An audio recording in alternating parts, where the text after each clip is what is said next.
আসসালামু আলাইকুম রাহমাতুল্লাহ। আশা করি আল্লাহর রহমতে সবাই অনেক অনেক ভালো আছেন। তো বন্ধুরা, আমার হাতে যে ফোনটা দেখতেছেন এটা উইনম্যাক্স কোম্পানির একটা বাটন ফোন।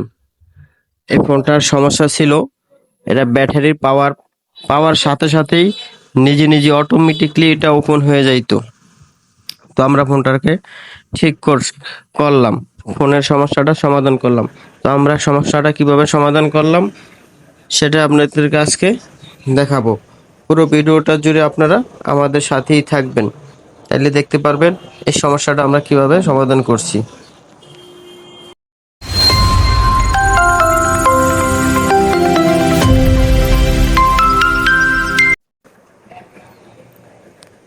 এই যে দেখেন, আমি এখন পাওয়ার সাপ্লাই লাইন দিব। পাওয়ার সাপ্লাইয়ের লাইন পাওয়ার সাথে সাথেই ফোনটা যে অটোমেটিকলি ওপেন হয়ে গেল, অর্থাৎ এই ফোনটা কিন্তু পানিতে পড়ছিল। এই ফোনটা পানিতে পড়ছিল, গ্রাহক পানিতে পড়ার পরও ফোনটা চালানোর পরে এই সমস্যাটা দেখা দিছে, তারপর আমাদের কাছে নিয়ে আসছে। এই তো আমরা সমস্যাটা কিভাবে সমাধান করি, আপনারা আমাদের সাথেই থাকুন আর দেখতে থাকুন। ভিডিওটা কেউ স্কিপ করবেন না, তাহলে কাজটা বলতে পারবেন না। একটু ধৈর্য সহকারে সবাই দেখবেন, ভিডিওটা বেশি লম্বা করব না, যাতে আপনারা সময় দিয়ে দেখেন। আপনাদের মূল্যবান সময়ের দাম আছে। তো আমরা কি করব, প্রথমে হট গান দিয়ে হালকাভাবে সিপিওটাকে হিট দিব। যাদের পেস্ট আছে, যারা চারপাশে পেস্ট দিয়ে নেবেন, অথবা রজন দিয়ে হালকাভাবে হিট দিবেন, কোনো প্রকারে যাতে সিপিওটা নষ্ট না হয়। অর্থাৎ সিপিওর ভিতরেও পানি আছে, এই সমস্যার কারণে এই সমস্যাটা দেখা দিতেছে। এই যে দেখতেছেন আমি রজন দিতেছি। যাদের পেস্ট আছে তারা চারপাশে পেস্ট দিয়ে নেবেন, অথবা রজন দিয়ে নেবেন। রজন দিয়ে হালকাভাবে এইভাবে হিট দিবেন।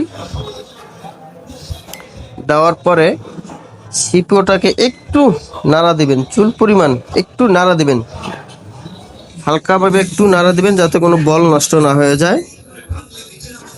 হালকাভাবে একটু নাড়া দিবেন। এ দেখেন, ঠিক আমি যেভাবে কাজটা করতেছি আপনারা ঠিক ওইভাবে কাজটা করবেন।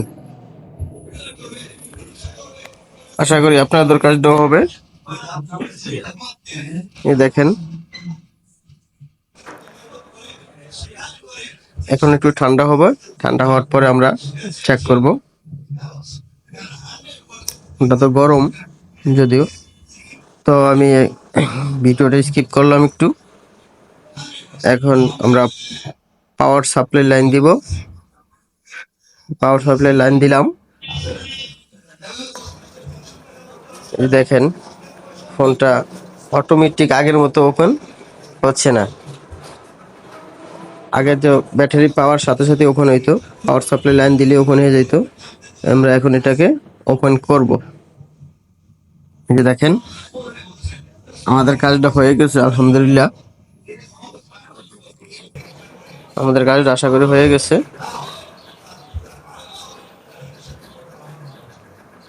এই দেখেন, আমাদের কাজটা হয়ে গেছে। আগে কিন্তু অন্য কোনো কিবোর্ডও কাজ করতো না, শুধু পাওয়ার নিজে নিজেই ওপেন হইতো। তো বন্ধুরা, আমাদের ভিডিওটা ছিল এই পর্যন্তই। যদি আমাদের ভিডিওটাতে বিন্দু পরিমাণ ভালো লাগে থাকে তাহলে আপনারা লাইক কমেন্ট শেয়ার করে আমাদের পাশেই থাকবেন। তো অবশ্যই আমাদের চ্যানেলটাকে সাবস্ক্রাইব করে দিবেন, আর কমেন্টে জানাবেন আমাদের ভিডিওটা আপনাদের কাছে কীরকম লাগলো।